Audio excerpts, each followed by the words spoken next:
Hi everybody, it's Friday, October 3rd, 2008. Thanks for stopping by. Well, what can you say?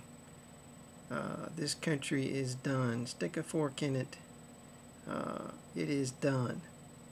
It's all over now. Nothing's going to change what's going on except for some sort of revolution. Now, why do I say that? Well, Congress today passed the bailout bill for $850 billion over the objections of millions of people who called in repeatedly and emailed repeatedly. In the Senate last night, or yesterday, Bernie Sanders made a very convincing speech and offered a amendment to the bill which would change the bill so that the people who are paying for the bailout are the people who actually caused the problems in the first place. In other words, all the people who made tons of money, they would be taxed a little bit more over the next 5 years in order to pay for the bailout, which is for them. I mean, this is for them. It was caused by them. They have billions of dollars in their bank accounts. And like Bernie Sanders said, over the past 7 or 8 years, the 400 richest families in America have made an extra $670 billion. And the rest of us have lost our jobs, we've lost our wages, and we've suffered from inflation of all sorts, including the inflated housing market, which makes housing more expensive for normal people to buy. And he offered this amendment in the Senate last night. Do you know how they voted on this amendment? Very common sense amendment. Change the tax bracket of the extremely wealthy from 35%, which is what you and I pay, to 45% over the next 5 years, and then drop it back to where it was before. They voted 99-1 against this amendment. 99-1. The only one who voted for Bernie Sanders' amendment was Bernie Sanders. So that tells you something about our Senate right now. And the House of Representatives isn't any better. They passed this bill, and already I've seen pictures all over the media of Bush and Pelosi and all these people cackling like jackals. I mean, just cackling, having a big time, laughing, smiling. They don't look like they're worried about anything to me. To me, when I see all these pictures of them cackling like hens, like hyenas, it looks like they've gotten away with something. And I think they have. I think they've gotten away with something really big. The joke's on us, folks. Literally, the joke is on us. And there's not a whole lot that we can do about it. We will pay the salaries of these CEOs on Wall Street who got greedy. We will pay those salaries. Our children will pay. And the next time they want a bailout, we'll pay for that too. This won't be the only bailout. That's one prediction that I'm pretty comfortable making. I'm also pretty comfortable saying that this bailout won't change anything in this economy. When Bush signed the bill, he cautioned that there's still rough economic times ahead.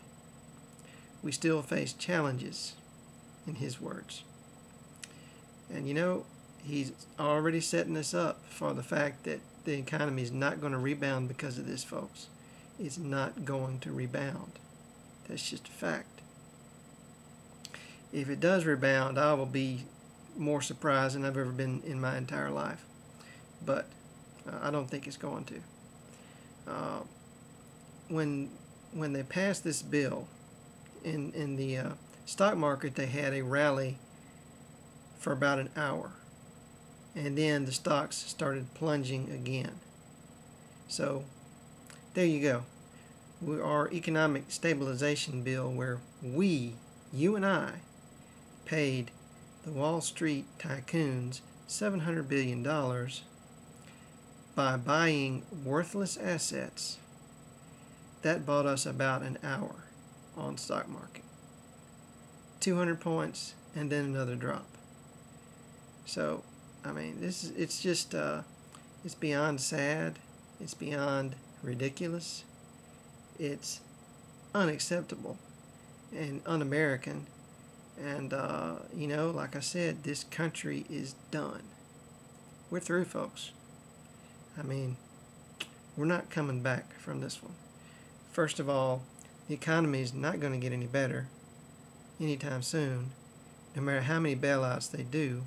Second, they're going to keep doing these bailouts, and you know, there's no way we can stop them. It doesn't matter how many times we call and say, no, we don't think this is a good idea. They're not going to listen to us. And Nancy Pelosi, she was saying, well, the next thing we're going to do is we're going to provide accountability and all this kind of, you know, mamby-pamby, goody-two-shoes stuff. Well, look, the only time she had any leverage whatsoever to do that was before she passed that bill. Once they bailed out Goldman Sachs, they've got no leverage on Goldman Sachs now. Goldman Sachs doesn't need anything from us anymore. They've got their $700 billion. Why in the world would they let us impose new regulations on them or oversight or anything like that? This bill that they rushed through Congress, when they amended it, they didn't add any of that stuff. The only thing they added was bribes to certain representatives to get them to change their votes. So they found a bunch of representatives they thought they could bribe, and they said, hey, would you vote on this bill if there's an earmark for your district, and it's going to make you look good, and maybe they won't vote you out if you vote for the bill. That's what they did. So there's like $150 billion worth of bribes tacked onto this. And it's, like I said, this is not incredible. It's not tragic. It's beyond that. There's just no way to describe this unless you just, you know, admit to yourself that the United States of America, as we knew it, is gone. There is no such place anymore. This is not the country that we were led to believe it is. This is a dictatorship of the extremely wealthy. And, you know, they'll try and tell you this, that the housing problem is because of poor people in the inner cities getting houses. That's nonsense. They'll try to tell you all kinds of things. They'll try and tell you that this, you know, you're going to get your money back from this bailout, or that the bailout is going to stabilize the market. It's not. It's not going to change the basic facts about our economy, folks. It's going to change the basic facts for a few people at Goldman Sachs and you know, some other companies, but it's not going to change this economy.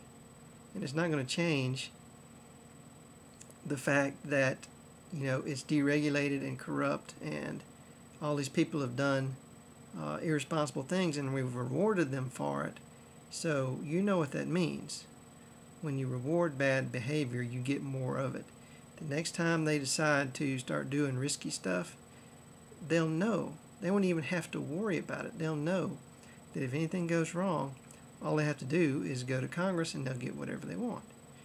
They'll get bailed out. So it's far better for them to do things that are risky and immoral, you know, to the extent that they can possibly do it.